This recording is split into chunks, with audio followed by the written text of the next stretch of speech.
one last thing that I want to know from you, and specifically, from the context of Indian fans, what would you like to tell them in terms of expectations from the women's team? Because sometimes I feel that there's a huge mismatch in the level of expectations. We sometimes just we expect a lot of things from them, but we don't particularly understand the situation that they are in.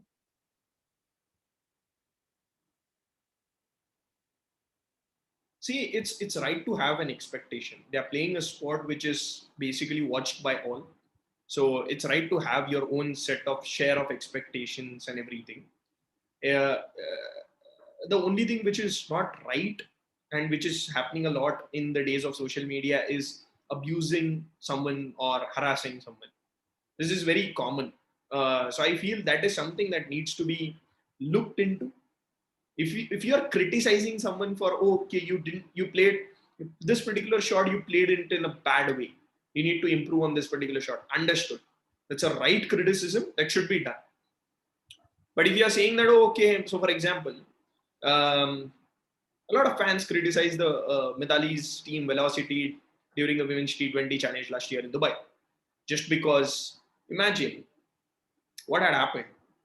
And these fans don't know because they don't follow the women's sport. They just went and watched the match and saw them getting all out for 40 odd or something.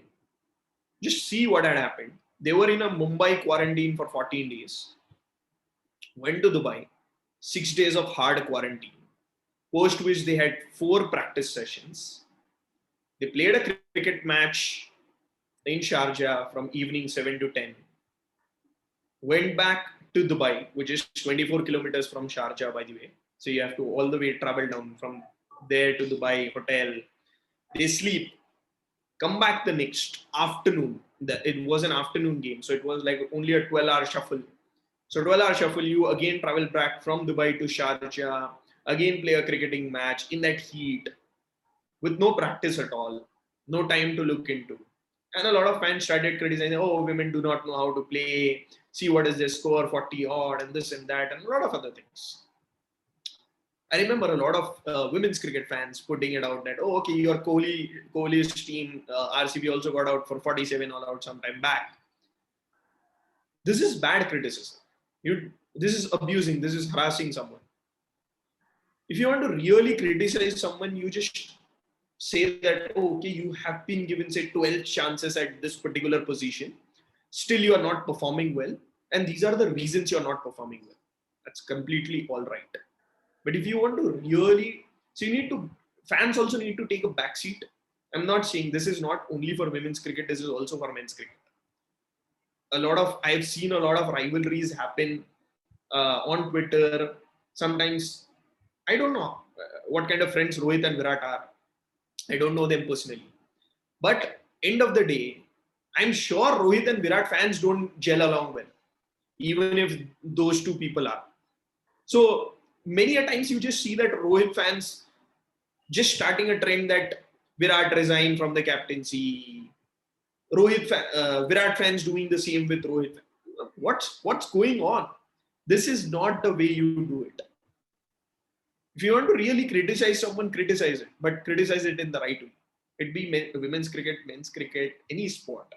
They are representing you at the national level. You have all the rights. Fans are the stakeholders of the game. It's not only the BCCI. BCCI has their right, but it is the fans who are also the stakeholders in the game. But you need to understand that where, how exactly you should be criticizing. You can't just come out and say that, oh, okay, you can just abuse someone or harass someone on social media and just say that, oh, okay, I criticized them. No, you did not criticize. You abused. You harassed. Yeah.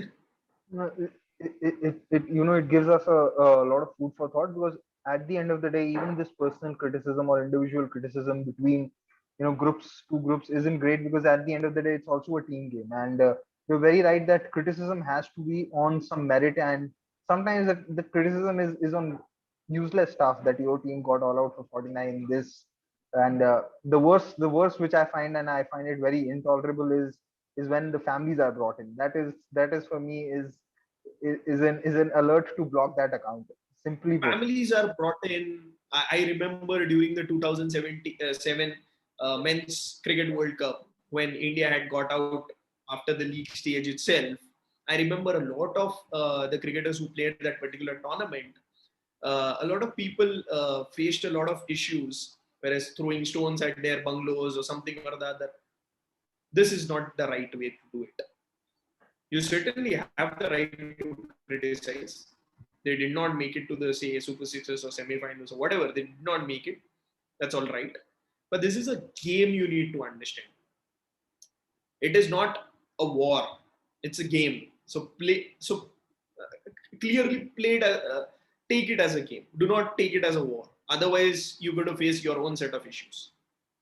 Yeah, and the jingoistic media sometimes around it doesn't help when they start hyping it as a war and equating it with stuff that happens on the borders as well. Yeah, I think that's the problem with the broadcasters many a times. I'm sure they learn a lot from their previous experiences. And more or less, clickbait media does a lot of harm than good. So a lot of clickbait media, just because Virat loses one particular match, and a lot of Rohit fans start putting up a certain trending content, and a lot of clickbait media just picks it up and says that, okay, Rohit fans or Twitterati criticize Virat Kohli, ask Rohit to captain. Like, just because you want some views on your website or whatever, you are basically creating a warlike situation between the fans.